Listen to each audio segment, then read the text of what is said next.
नमस्कार, मैं रवीश कुमार। पुरानी फिल्में, वीडियो सब बाहर आ गए और लोगों ने देखना और दिखाना शुरू कर दिया।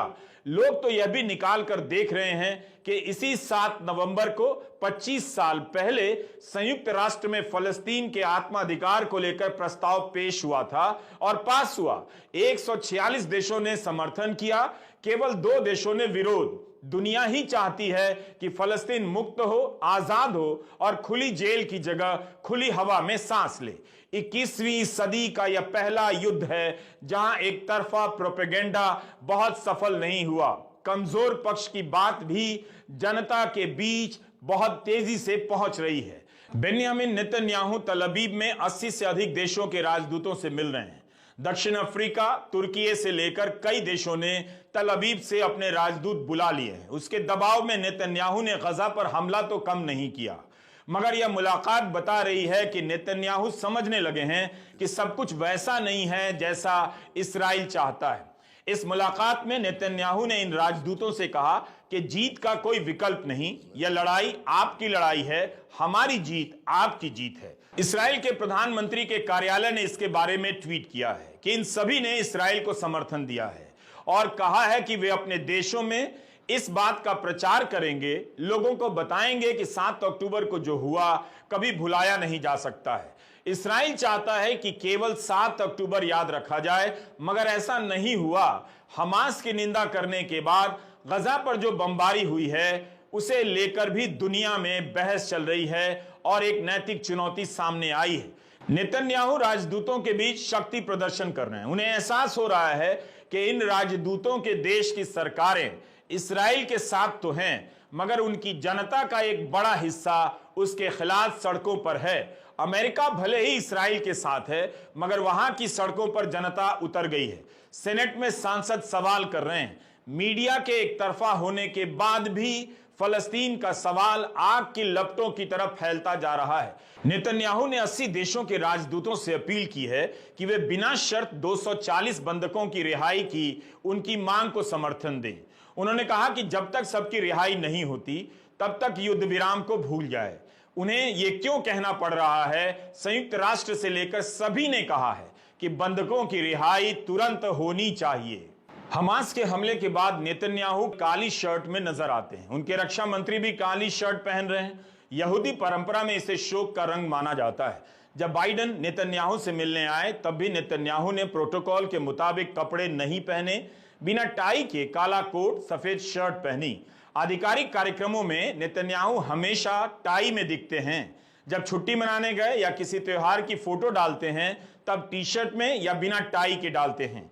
इसे लेकर मीडिया में कई जगहों पर विश्लेषण हुआ है कि जिस नेता पर जनता से दूर होने के आरोप लगते रहे हैं वो इन कपड़ों से क्या साबित करना चाहता है। एक जगह विश्लेषण मिला कि टाई ना पहनकर वो आम आदमी जैसा दिखना चाह रहे हैं। एक जगह लिखा हुआ है कि नेतन्याहू ने ऐसा रक्षा मंत्री और नेता प्रतिपक्ष की नकल में किया। ऐसे ही यूक्रेन पर जब हमला हुआ तब वहां के राष्ट्रपति ज़ेलेंस्की ने अपने पहनावे में बदलाव किए और अब तक वैसे ही कपड़े पहन रहे हैं। कोट सूट छोड़कर खाकी टी शर्ट और कार्गो पैंट पहनने लगे हैं। पश्चिम के दूसरे नेताओं से हर समिट में ज़ेलेंस्की अलग दिखाई देते हैं। नेतन्याहू को लेकर भारत के लोग जिस तरह से सोचते हैं, इस्राइल की जनता नहीं सोचती। वहां के कई अखबारों में युद्ध के दौरान उनके खिलाफ घोर आलोचनात्मक खबरें छप रही हैं। सुप्रीम कोर्ट पर लगाम कसने के लिए उन्होंने जो कानून बनाया है उसे लेकर जनता हमले के पहले कई महीनों से सड़कों पर थी।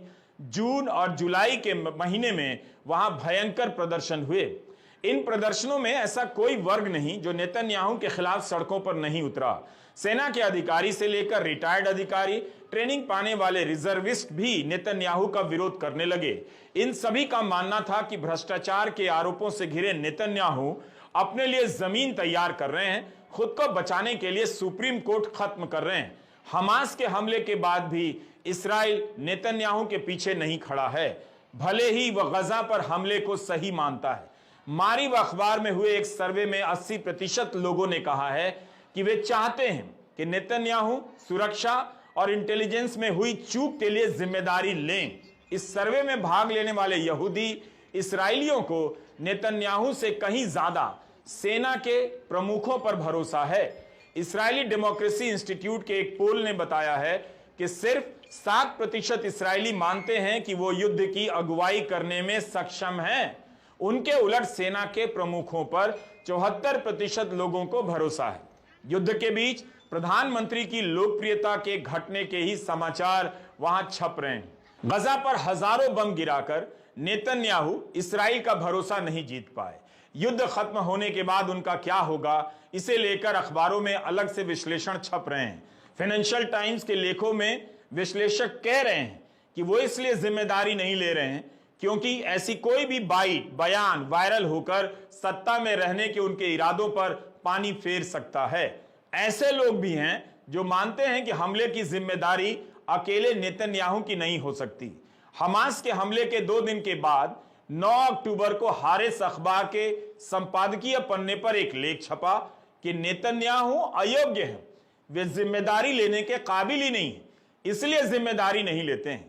हमने हारिस के संपादकीय पन्ने पर कुछ लेख जो छपे हैं उनके टाइटल निकाले, जिससे पता चलता है कि वहां नेतन्याहू के खिलाफ खुलकर लिखा और बोला जा रहा है। भारत होता तो कहा जाता कि युद्ध चल रहा है, अभी सिर्फ मोदी मोदी करना है, मोदी की आलोचना नहीं करनी है। हारिस के संपादकीय पन्ने पर अखबार का अपना संपादकीय मत और जानकारों के विश्लेषण से भरे लेख को देखकर आपको अंदाजा हो जाता है कि नेतन्याहू केवल इस्राएल के लिए नहीं, अपने वजूद के लिए भी लड़ाई लड़ रहे हैं। यह 7 नवंबर का संपादकीय है। इतना ही लिखा है, नेतन्याहू अब बस गद्दी छोड़ दो। 6 नवंबर के एक लेख में लिखा है कि नेतन्याहू के चरम दक्षिणपंथी मंत्री भले ही उनके लिए जरूरी हों, लेकिन इस्राएल के लिए बोझ हैं। 6 नवंबर का एक और लेख है कि मेरे परिवार का खून नेतन्याहू के हाथों पर है। 3 नवंबर का लेख है कि इस नेतन्याहू के कारण इस्राएल अपने लोकतंत्र को बचाने के लिए लड़ रहा था, अब वही इस्राएल खुद को बचाने के लिए लड़ रहा है। 2 नवंबर का लेख है कि नेतन्याहू बहुत कमजोर हैं, उन्हें जाना चाहिए। 31 अक्टूबर के इस लेख का शीर्षक है कि नेतन्याहू को जाना ही चाहिए, हो सके तो मियामी चले जाना चाहिए।